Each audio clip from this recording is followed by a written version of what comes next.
నమస్కారం, సత్యం టీవీకి స్వాగతం.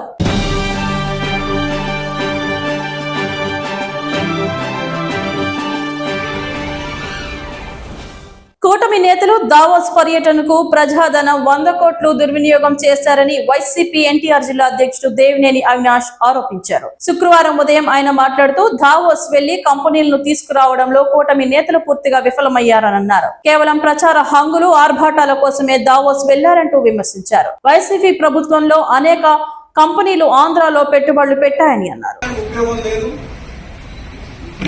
కేవలం నారా లోకేష్ ప్రమోట్ చేసే విధంగా ఈ 4 రోజులు దావోస్ పర్యటన జరిగింది అని చెప్పేసి ఈరోజు ప్రతి ఒక్కరుగా అనుకుంటున్నాను.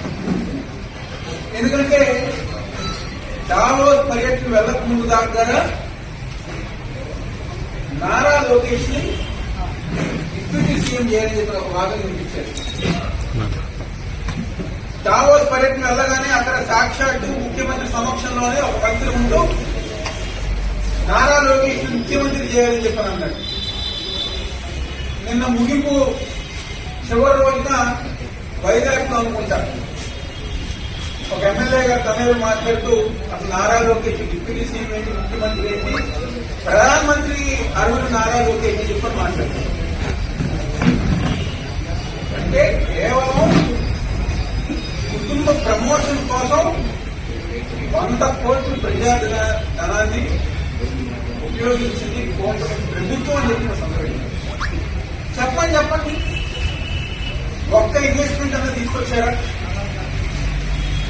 ఏ ఒక్కరితోనే ఒక్క ఒప్పందం కుదుర్చుకున్నారా? లేకపోతే వాళ్ళు చెప్పిన మాటలకి, లేకపోతే వాళ్ళు చేసిన పనులకి రాష్ట్రానికి ఏ ఉపయోగం కలిగించాలని చెప్పి ఈ రోజు కూటమి ప్రభుత్వాన్ని అందరం డిమాండ్ చేస్తాం. మేము చూసిందల్లా పొద్దున ఒక సూటు, సాయంత్రం ఒక సూట్ వేసుకోవడం, ఒక 10 మందితో ఫోటోలు దిగడం తప్ప రాష్ట్రానికి ఇది మేలు జరిగింది, రాష్ట్రానికి మేము 2,000 కోట్లు తీసుకొచ్చాం, 2,000 ఇన్వెస్ట్మెంట్ల ద్వారా 1,00,000 మందికో 5,000 మందికో 10,000 మందికి మేము ఉద్యోగాలు కల్పించామని చెప్పని ఏ ఒక్క ఇన్వెస్ట్మెంట్ అన్నా